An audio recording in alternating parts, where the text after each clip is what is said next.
Hello everyone, the him educator में आप सभी का स्वागत है। यह वीडियो उन एस्पिरेंट्स के लिए है जो हिमाचल प्रदेश पुलिस कांस्टेबल भर्ती की तैयारी कर रहे हैं। हम आपके लिए एमसीक्यू सीरीज लेकर के आए हैं जिनमें हम आपके लिए मोस्ट इम्पॉर्टेंट एमसीक्यूज को डिटेल्ड एक्सप्लेनेशन के साथ शेयर करेंगे। तो चलिए पहले प्रश्न की ओर चलते हैं।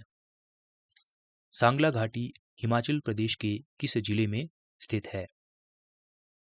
Option A Lahaul Spiti, option B Kullu, C Chamba या फिर ऑप्शन डी किन्नौर।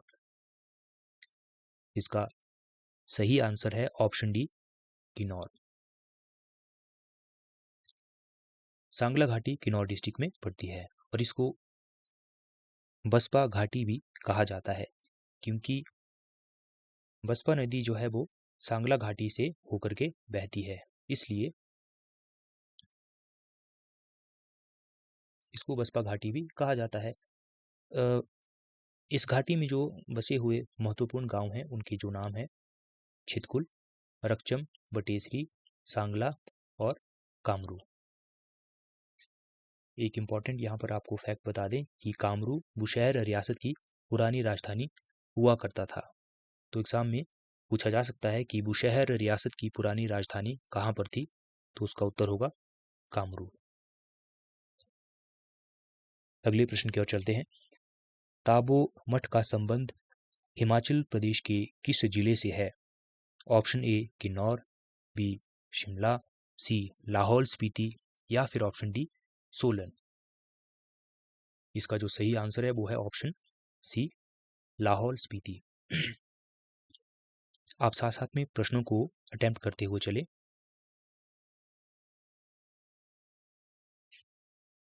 ताबो मठ एक बौद्ध मठ है और यह स्पीति घाटी में पड़ता है। स्पीति नदी के किनारे ताबो मठ जो है वो अवस्थित है।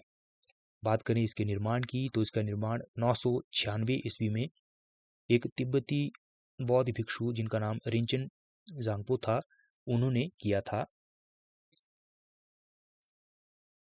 जो 1975 में अर्थक्वेक जब हुआ था तो उसके कारण मठ को काफ़ी नुकसान पहुंचा, उसके बाद इसका पुनर्निर्माण किया गया। ताबो मठ में बड़ी संख्या में इसकी दीवारों पर भित्ति चित्र हैं। मोस्ट इम्पॉर्टेंट फैक्ट इसका यह है कि इसको हिमालय की अजंता भी कहा जाता है। कई एग्जाम्स में इसको पूछा भी जा चुका है। अब अजंता क्यों कहा जाता है? अजंता जो एक जगह है यह महाराष्ट्र राज्य में पड़ती है। महाराष्ट्र के जो संभाजी नगर है जिसका पुराना नाम औरंगाबाद था, वहां से 30 किलोमीटर की दूरी पर यह गुफाएं स्थित हैं। चट्टानों को काट काट करके इन गुफाओं का निर्माण किया गया है और यह गुफाएं बौद्ध धार्मिक कला के उत्कृष्ट भित्ति चित्रों और मूर्तियों के लिए विश्व प्रसिद्ध हैं। अब हमारा जो ताबो मठ है वहां पर भी कई संख्या में भित्ति चित्र हैं और इस तरह इसको भी हिमालय की अजंता कहा जाता है। तो इस तरह आप इसको कनेक्ट कर सकते हैं। तो अगले प्रश्न को देखते हैं। कालका शिमला रेलवे लाइन को किस वर्ष यूनेस्को की विश्व धरोहर सूची में शामिल किया गया? यूनेस्को यूएन का एक संगठन है और जो भी वर्ल्ड वाइड हमारे जो अलग अलग कंट्रीज में यानी पूरे विश्व में ऐसी स्थल, ऐसी साइट्स जो कि लगता है कि विश्व की धरोहर हैं, तो उस सूची में विश्व धरोहर की सूची यूनेस्को जारी करता है और उसमें अलग अलग साइट्स को टाइम टू टाइम डालता रहता है। जैसे कि जो अजंता की गुफाओं की हम बात कर रहे थे वो भी विश्व धरोहर हैं, तो यूनेस्को ने उनको विश्व धरोहर की सूची में डाला था। इस तरह कालका शिमला रेलवे लाइन यह भी यूनेस्को की वर्ल्ड हेरिटेज लिस्ट में शामिल है। तो किस वर्ष इनको इसमें शामिल किया गया था? ऑप्शन हमारे पास हैं 2006, बी 2008, सी 2009 या फिर ऑप्शन डी 2001। इसका जो सही उत्तर है वो है ऑप्शन बी 2008। कालका शिमला रेल मार्ग की बात करें तो यह एक नैरो गेज रेल लाइन है जिसकी जो है विड्थ 2 फीट 9 इंच की है, यानी इसकी जो पटरी की चौड़ाई है वो 2 फीट 9 इंच की है, यानी 762 मिलीमीटर। 96 किलोमीटर की लंबाई की रेलवे लाइन है और इसमें टोटल 103 सुरंगें हैं और जिनमें से एक फंक्शन में नहीं है। वर्तमान की बात करें तो एक टनल जो है वो फंक्शन में नहीं है। सबसे लंबी टनल बड़ोग टनल है।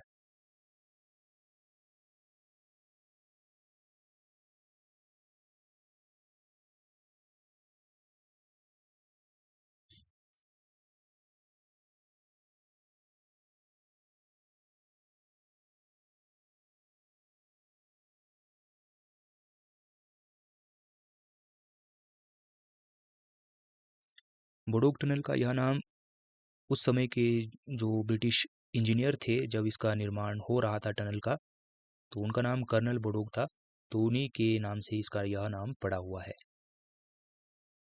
ब्रिटिशर्स के दौरान इस रेल मार्ग का जो है वो निर्माण कार्य हुआ था। जब बड़ोग टनल का जो है निर्माण किया जा रहा था, तो इसका जो देखरेख थी वो कर्नल बड़ोग देख रहे थे। तो जब इस पहाड़ी को दोनों ओर से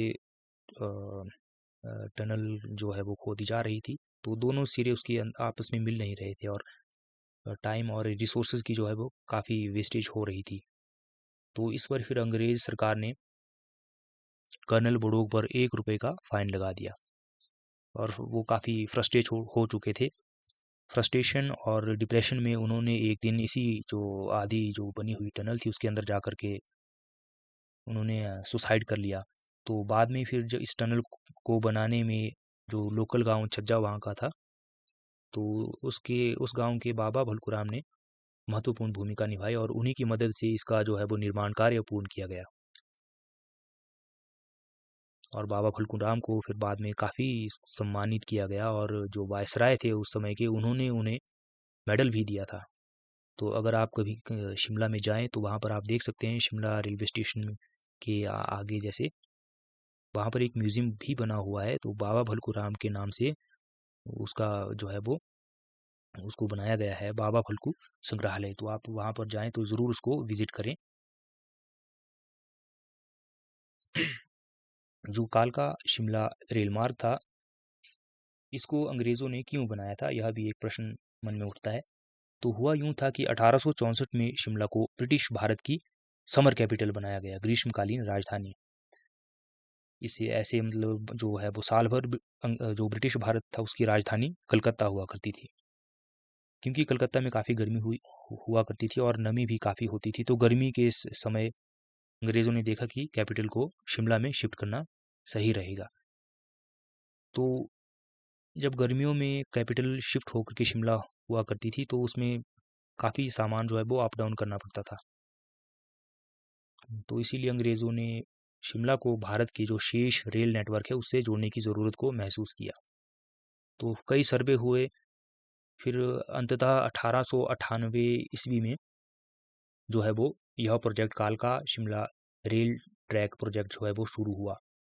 इसके जो चीफ इंजीनियर थे उनका नाम था H.S. हैरिंगटन और यह रेल मार्ग साल 1903 में बन करके तैयार हुआ। और एक मोस्ट इम्पॉर्टेंट जो प्रश्न यहाँ से बन सकता है वो यह है कि इस रेल मार्ग पर यानी कालका शिमला रेल मार्ग पर पहली ट्रेन कब चली। तो पहली ट्रेन 9 नवंबर साल 1903 को चली थी और जुलाई 2008 को कालका शिमला रेल मार्ग को यूनेस्को द्वारा विश्व धरोहर स्थल घोषित किया गया। इस रेल मार्ग पर कुल 18 स्टेशन हैं।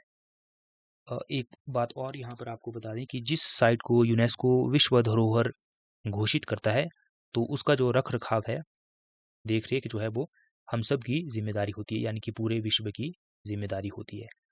अगर दो देशों के बीच में युद्ध भी हो गया हो, तो जो वहाँ पर जो वर्ल्ड हेरिटेज की जो साइट्स हैं उन कंट्रीज़ में, उनको नुकसान ना पहुँचाया जाए, यह उन कंट्रीज़ से उम्मीद की जाती है कि वो वर्ल्ड हेरिटेज जो साइट्स हैं उनको नुकसान नहीं पहुँचाएंगे, वहाँ पर बमबारी वगैरह फायरिंग वगैरह वहाँ पर नहीं करेंगे। तो इस तरह से वर्ल्ड हेरिटेज जो साइट्स हैं उनको जो है वो बचा करके रखने की कोशिश की जाती है, संजोने की कोशिश की जाती है, क्योंकि वो हेरिटेज हैं। अगले प्रश्न की ओर चलते हैं। हिमाचल प्रदेश में कुल कितने विधानसभा क्षेत्र हैं? ऑप्शन ए 60, ऑप्शन बी 65, सी 67 या फिर ऑप्शन डी 68। तो इसका सही उत्तर है ऑप्शन डी 68। हिमाचल प्रदेश के किस जिले में सर्वाधिक विधानसभा सीटें हैं? Option A Mandi, B Kangra, C Shimla या फिर ऑप्शन डी चंबा। इसका सही उत्तर है ऑप्शन बी कांगड़ा। कांगड़ा में सबसे ज़्यादा एमएलएज की सीटें हैं, यानी कि विधानसभा सीटें हैं, टोटल 15। यहाँ आप देख सकते हैं बाकी जिलों की भी विधानसभा की सीटों की संख्या कितनी कितनी है। कांगड़ा में सबसे ज़्यादा 15, मंडी में उसके बाद फिर मंडी 10 सीटें, शिमला 8, चंबा, हमीरपुर, सिरमौर, सोलन और ऊना में 5-5 सीटें। ये 5 डिस्ट्रिक्ट्स हैं जहाँ पर 5-5 एमएलएज हैं। बिलासपुर, कुल्लू 4-4, किन्नौर और लाहौल स्पीति में सबसे कम 1-1 सीटें। अगला प्रश्न है, चमेरा झील हिमाचल प्रदेश के किस जिले में स्थित है? Option A Chamba, B Kangra, C Shimla या फिर ऑप्शन डी बिलासपुर। सही उत्तर है ऑप्शन ए चंबा। आप च से भी इसको याद रख सकते हैं। चमेरा झील जो है वो उस तब बनी थी जब चमेरा डैम रावी नदी पर बन रहा था, तो यह एक कृत्रिम झील है, मानव निर्मित झील।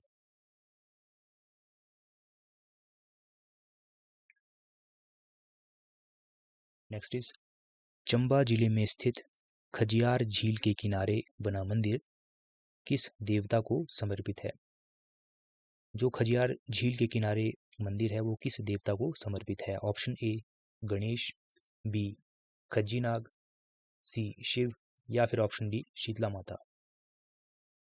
इसका सही उत्तर है ऑप्शन बी खज्जीनाग। खज्जीनाग मंदिर 12वीं सदी में निर्मित हुआ था और खजियार झील के किनारे स्थित है।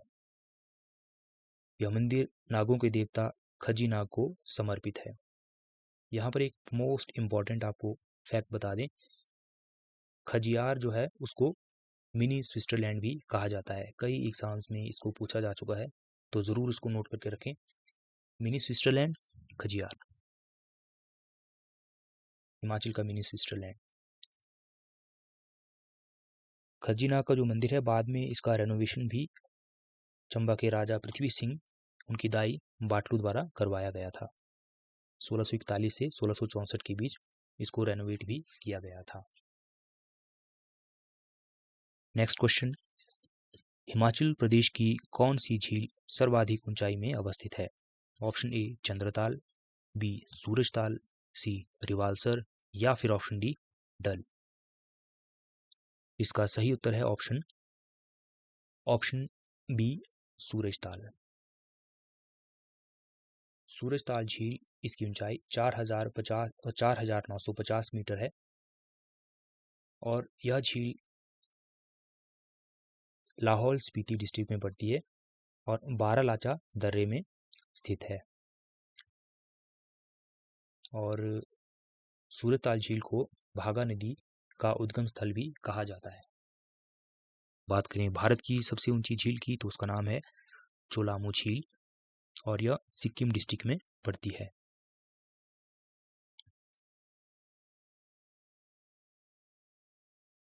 अगला प्रश्न है, हिमाचल प्रदेश की सबसे बड़ी मानव निर्मित झील कौन सी है? Option A Chamera, B Renuka झील, सी गोविंद सागर झील या फिर ऑप्शन डी पौंग झील।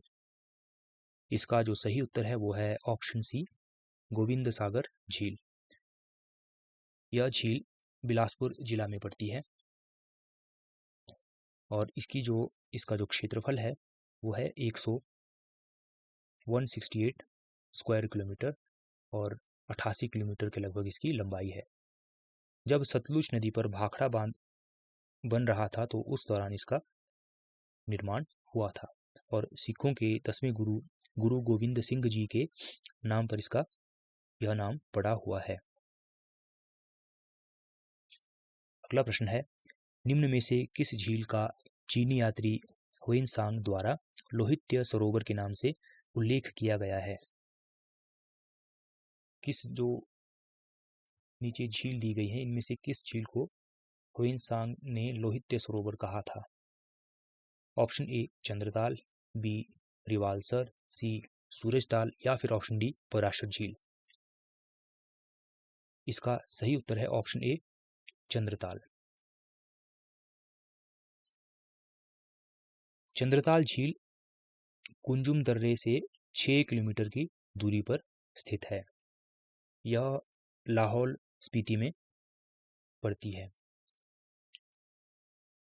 बात करें चीनी यात्री ह्वेनसांग की, तो यह एक बौद्ध भिक्षु थे और उन्होंने 630 ईस्वी में भारत की यात्रा की थी और वे 630 में भारत आए और लगभग 15 से 16 वर्ष उन्होंने भारत में यात्रा की और अपने यात्रा का काफ़ी टाइम जो है वो नालंदा विश्वविद्यालय, जो उस समय बौद्ध शिक्षा का जो है वो सबसे बड़ा केंद्र था, पूरे जो है दुनिया से अलग अलग भागों से बच्चे यहाँ पर पढ़ने आया करते थे और शिक्षा ग्रहण करते थे।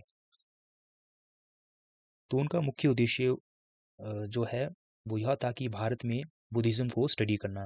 तो बौद्ध धर्म ग्रंथों का उन्होंने अध्ययन किया और वो हिमालय भी आए। तो उस दौरान कुल्लू से होते हुए उन्होंने जब चंद्रताल लाहौल स्पीति में चंद्रताल झील को उन्होंने लोहित्य सरोवर से के नाम से मेंशन किया है। और जब वो वापस चीन गए तो अपने साथ सैकड़ों धर्म ग्रंथों को बक्सों में डाल करके ले गए थे। तो फिर उन्होंने चीन में जाकर के वापस उनका प्रचार प्रसार किया और चीन के राजा ने भी उनका स्वागत किया था। तो उनके द्वारा जो लिखे हुए संस्मरण हैं, जो किताबें हैं, वो हमारे लिए काफ़ी इम्पोर्टेंट होती हैं कि उस समय का जो इतिहास है उसको जानने में हमें मदद मिलती है। अगला प्रश्न, चैडविक वाटरफॉल हिमाचल प्रदेश के किस जिले में स्थित है? Option A Kangra, B Sirmaur, C Shimla या फिर ऑप्शन डी सोलन। यह प्रश्न भी कई एग्जाम्स में पूछा जा चुका है। तो इसका जो राइट आंसर है वो है ऑप्शन सी शिमला।